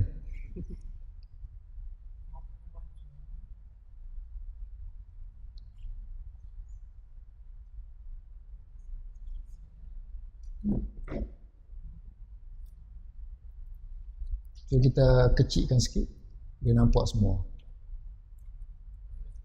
Saya baca ulang kan? Baca atas kertas tu je. Baik, antara ulum Al-Quran ini ada yang kita spesifikkan dia lagi. Misalnya ulum Al-Quran yang boleh berkongsi dengan nas-nas syarak. So ulum Quran yang berkongsi dengan nas syarak. Maknanya dia tak spesifik kepada Quran sahaja. Maknanya dia boleh berkongsi dengan fiqh, dengan hadis pula hadis ahkam. So maknanya perbicaraan dia lebih kurang sama. Contohnya ilmu tentang hukum-hukum fiqh. Hukum fiqh. Tentang nasikh mansukh. Ayat ni ayat yang dinasahkan. Yang ni ayat yang menasahkan. Yang ni ayat yang memansuhkan, membatalkan. Ini masalah nas syarak. Yang menyentuh Al-Quran. Dan ayat Al-Quran tu dia ada yang umum, ada khusus. Ini umum khusus dibicarakan dalam bab hukum hakam. Ayat ni umum, ayat ni khusus. Bukan ayat. Lafaz ni umum, lafaz ni khusus. So lafaz yang lafaz yang khas melibatkan hukum hakam. Melibatkan hukum hakam. Misalnya dalam bab talak, salah satu kuru. 3 kali iddah dia kan? 3 kuru. Tu 3 tu lafaz tu am ke khas? Dia bukan khas am ada alif lam tak ada alif lam ni. Makna. Semakna dia khas. Kerana 3 ni dia spesifik. Dia tak boleh lebih 3,5, kita tak panggil 3. 3,5 tak panggil 3. 4 pun tak boleh. 3, 4 bubukan, 5 bubukan. So 3 tu 3. 3,5 pun kita panggil 3. 3 mesti tepat. So salah satu kuruk, mesti kuruk tu 3 betul. Tak boleh 3,5.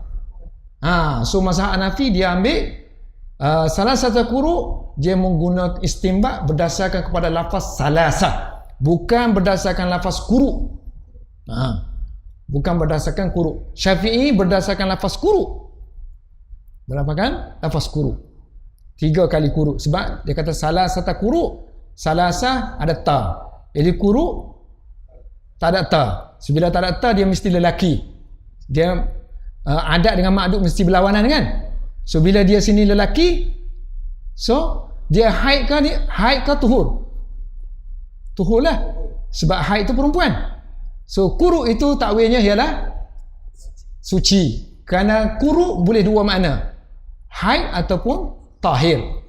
Suci, tuhur. So nak ambil yang mana ni? Ni guna kaedah istinbat. Apa ni kaedah ni lah? Am ke khas. Ataupun kaedah adat ma'dud. Adat ma'dud, bilangan. Yang kelima, yang keempat dia tentang mutlak dengan muqayyad. Muqayyad. So dalam lafaz kita tu ada lafaz yang umum. Umum artinya maknanya dia tak ada syarat misalnya. Kalau ada syarat ni mestilah dia tu terikat kepada kondisi-kondisi yang tertentu. Kalau tak terikat kita panggil mutlak. Kalau terikat, tak kira terikat dengan cara kata sifat ke, dengan cara syarat ke, tak kira. So maknanya dia tidak mutlak. Ini pun berkaitan dengan nas syarak, akan jatuh hukum dalam Al-Quran. Lafaz tu saja. So dalam Al-Quran ada lafaz yang mujmal. Lafaz mujmal. Lafaz yang boleh ditakwil, apa maksud dia, perlukan penjelasan.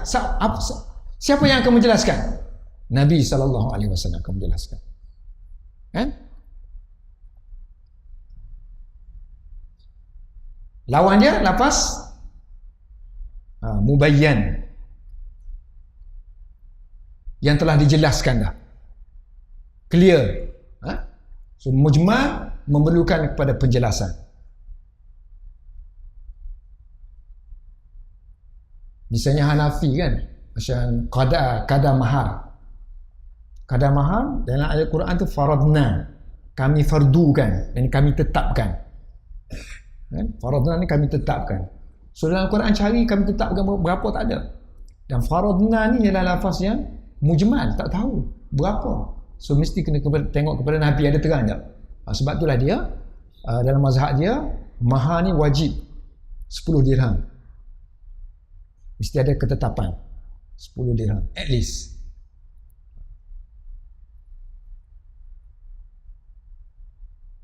Lagi ada ayat yang muhkam dan ada ayat yang mutasyabihat.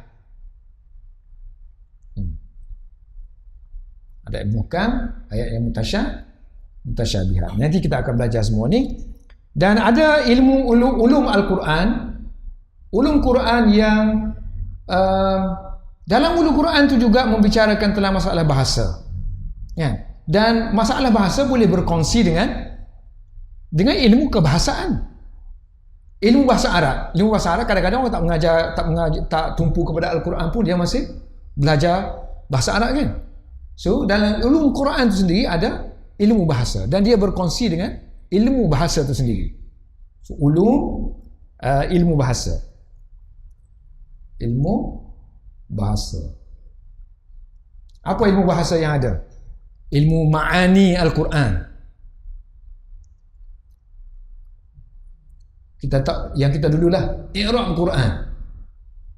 I'rab Al-Quran tak semestinya, i'rab ni tak semestinya Al-Quran ada. Di i'rab syair pun ada. Kongsi.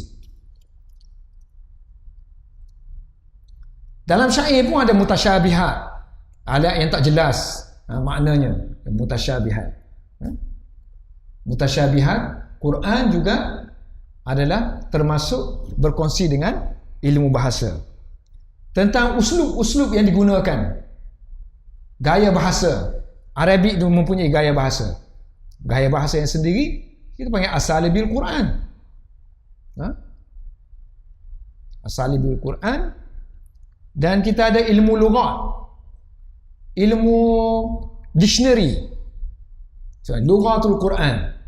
Kita ada dictionaries of the Quran dan kita ada dictionary yang umum, ilmu bahasa, kan? Khusus untuk dictionary Al-Quran. Laju. Salin. Okay, ada i'rab Al-Quran. I'rab lebih kepada grammar lah. Grammar Quran plus saraf sikit. Ilmu saraf sikit.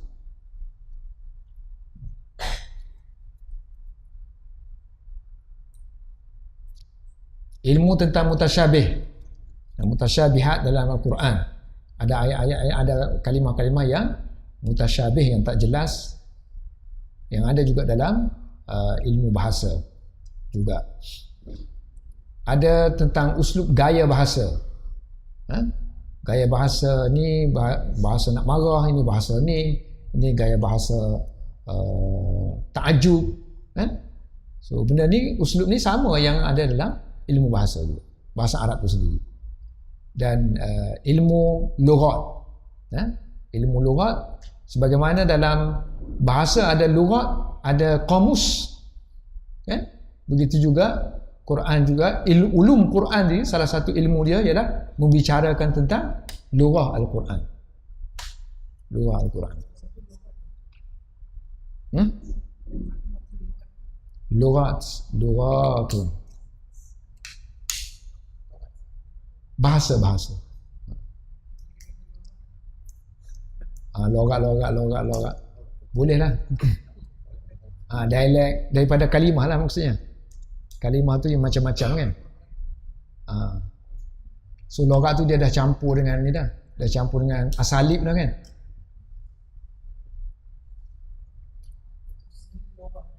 Logat Quran. Yang 6 kita punya gharib Quran. Gharib Quran. So ada yang kalimah antara dalam logat-logat ni ada perkataan-perkataan yang sulit-sulit dalam Quran yang tak biasa digunakan.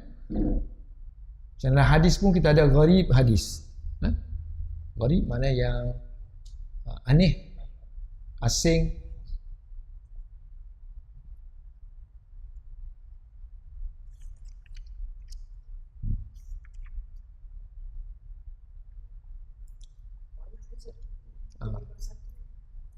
Ini kita bagi tasawur lah, maknanya ilmu-ilmu yang ada secara ringkasnya.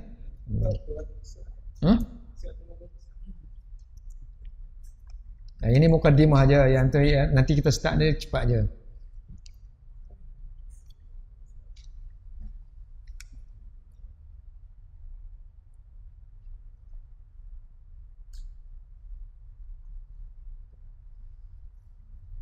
Kalau kita tengok dari segi sejarah, salaf.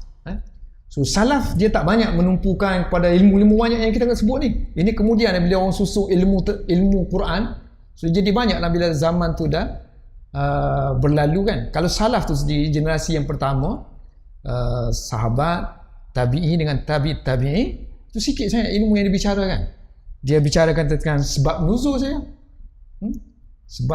Sebab nuzul. Kemudian dia sebutkan ayat ni diturunkan di Mekah, di Madinah. Kemudian dia sebut sikit nasikh mansukh. Ni ayat ni dah dibatalkan. Ini ayat yang membatalkan. Ini ayat yang telah dibatalkan. Banyak tu aja.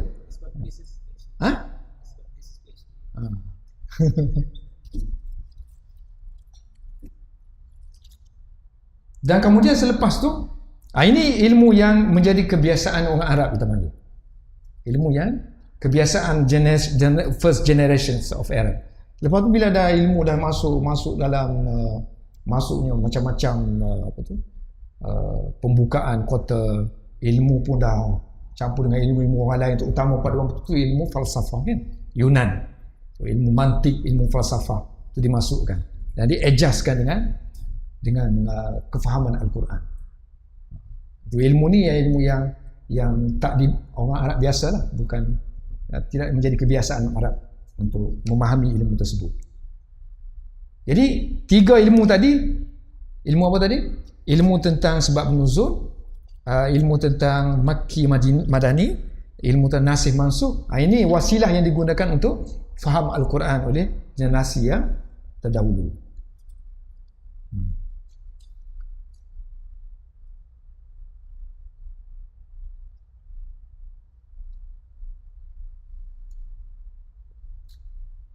Jadi kalau kita nak faham Al-Quran, kita lebih fokus kepada benda yang simple, bukan yang complicated. Macam dia belajar tu boleh, tapi jangan kita ta'amuk. Ketika baca Al-Quran tu tak ada masa untuk tadabbur Al-Quran. Tengok sikit-sikit i'rab. So dia tak ada pengajaran langsung kepada diri dia. Sedangkan Al-Quran diturunkan untuk membentuk syakhsiat, membentuk peribadi. Kan? Dia buka-buka mayat tahajud, buka i'rab Quran. So dia punya akhlak apa? I'rab. Bukan gitu. Tapi bukan maksudnya tak boleh belajar. Untuk mubtadi, untuk tulab, So belajar tu kerana kita student. Kerana kita student. Student kena belajar, apa-apa pun kena belajar kan. Tapi dia bukan main purpose. Dia hanya wasilah saja, digunakan untuk sementara saja. Bila dah naik tu, dia mungkin macam Syawalullah kan. Dia tulis ni seolah-olah macam mu tak payah belajar apa-apa lah. Padahal dia tulis istilah-istilah tu, istilah yang terpaksa kita lalui benda tu. Gitu maksudnya. Jadi bagaimana dengan ilmu-ilmu yang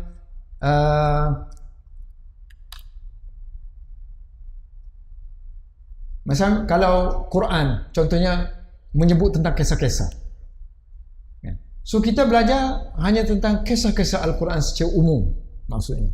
Yang pentingnya dalam tu ada pengajaran daripada kisah-kisah tu. Kisah pengajaran tu yang nak diambil. So kalau kita ta'ammuk lebih-lebih, so dia tak sampai kepada tahap yang tinggi sebab Al-Quran sendiri tidak memberitahu bila kaum tu tarikh tahun tu. Kan Nabi sendiri tak beritahu, sahabat pun tak bertanya. Sebab ciri-ciri waktu tu, ciri-ciri dikuasai oleh memahami Al-Quran, beramal dengan Al-Quran, dan mereka percaya bahawa benda tu berlaku.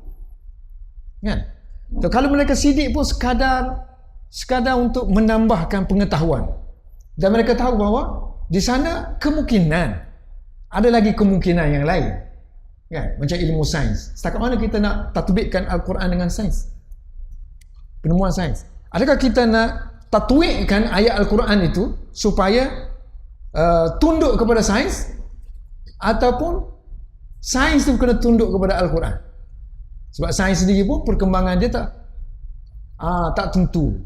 Sampai bila hari ni bertemu atom, esok ada lagi lebih kecil daripada atom, esok bertemu lagi yang lebih kecil. Sebab itu Quran tinggalkan gitu kerana di sana ada ulum. Dan ilmu yang macam tu Allah serah kepada kita. Dan kadang-kadang ilmu Wahbi macam tu, ilmu kurniaan macam tu, dia serahkan, dia akan bertambah daripada zaman ke zaman, semasa ke zaman. Dia berikan kepada siapa sahaja ilmu. Tapi ilmu asasnya ilmu ni, ilmu bahasa Arab dan ilmu mufradat sikit-sikit, dan tafsir-tafsir sebagaimana sahabat mentafsirkan, tabi'in mentafsirkan. Jadi kesimpulannya tak ada ulum, tak ada dhabit, tak ada kita panggil kaedah yang tertentu untuk kita mengatakan ilmu ni tak boleh masuk dalam Al-Quran dan ilmu ni kena masuk Al-Quran. Tak ada. Sebab ada ilmu-ilmu yang ditinggalkan supaya maknanya bila zaman tu sesuai dengan zaman tu kita boleh mentafsirkan dengan tidak terkeluar daripada manhaj kehendak Quran itu sendiri. Tapi Quran tidak tunduk kepada apa yang kita tafsirkan. Dan kalau kita ahli dalam bidang tu, kita boleh mentafsirkan. Kita ahli bidang tu, kita ahli juga dalam Al-Quran. So kita boleh tafsirkan. Tapi Al-Quran tidak tunduk kepada pentafsiran itu. Dia hanya mungkin itmi'nan untuk menenangkan kalbu kita. Itu kita panggil zaman sekarang ni, dia ada satu ilmu panggil ijazul ilmi. Ijazul ilmi. Sebab Quran ni mukjizat. So dia mukjizat Quran dari segi ilmi. So ilmi ni sains. Kemukjizatan Quran dia sudut sains. Yang kadang-kadang orang terlalu ta'ammuk dengan ni, terlalu tenggelam dalam ni sehingga dia lupa kepada binaan asal, matlamat asal Al-Quran. Tenggelam banyak sangat kuat. Jadi kadang-kadang dia duduk berjidar benda tu, ni saya ni arkeologi tengok tembus ke dalam tu, jumpa satu kaum apa semua dalam tu kan.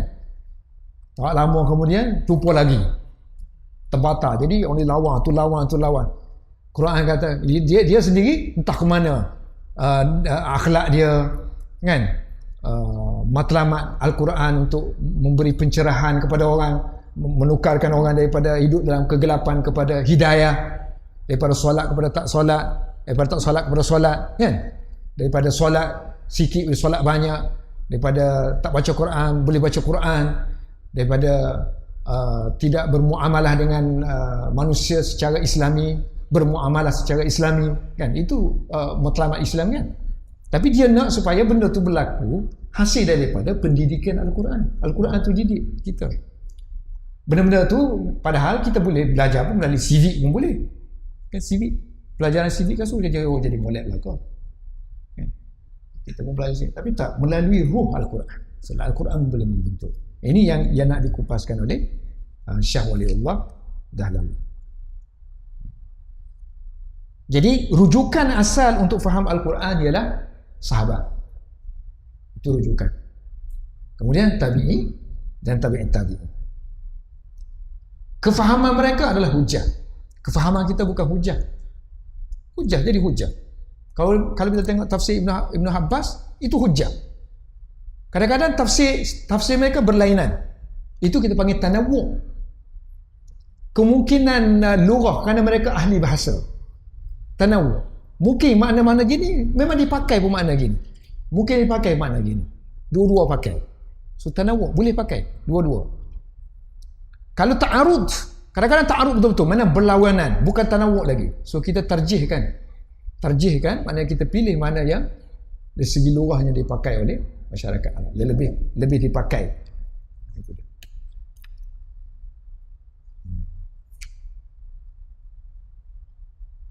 Misalnya ada orang terjemah kan, according to the sign kan, Allah khalaqal atwar.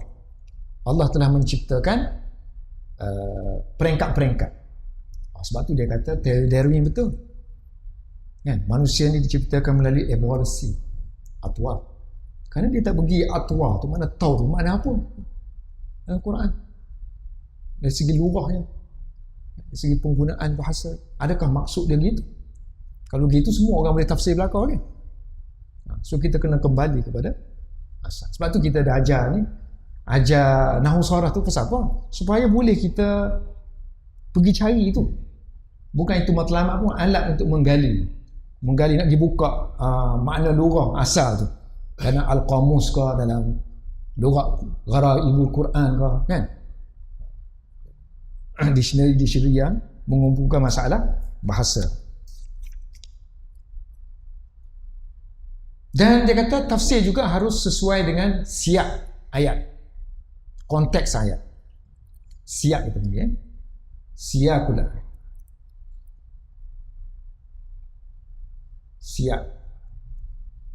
Siyak ayat.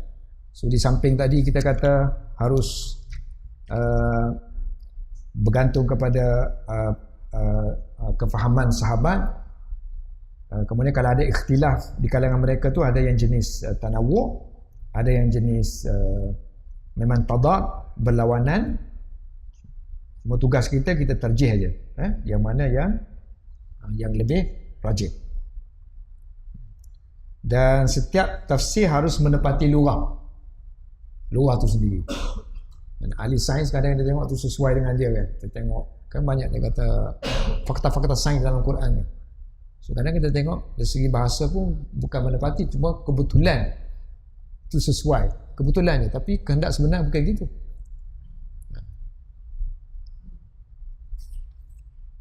So tafsir harus juga siyakul ayat, mana konteks ayat tu ada, sehingga dia jadi satu ilmu baru, ilmu yang berasingan tentang siyak Al-Quran, konteks Al-Quran.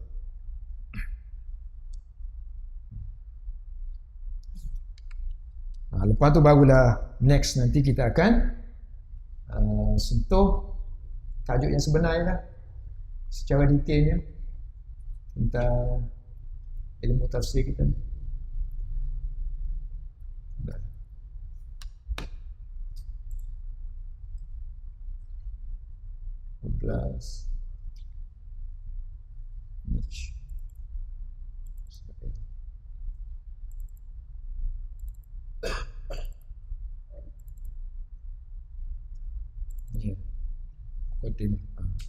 Ini kita akan mula dengan muqaddimah. So muqaddimah ni muka surat 11. Dalam muqaddimah dalam kitab kita ni, so dia ada beberapa bab. So dalam keseluruhan Fawzul Kabir ni ada 4 bab. Satu muqaddimah.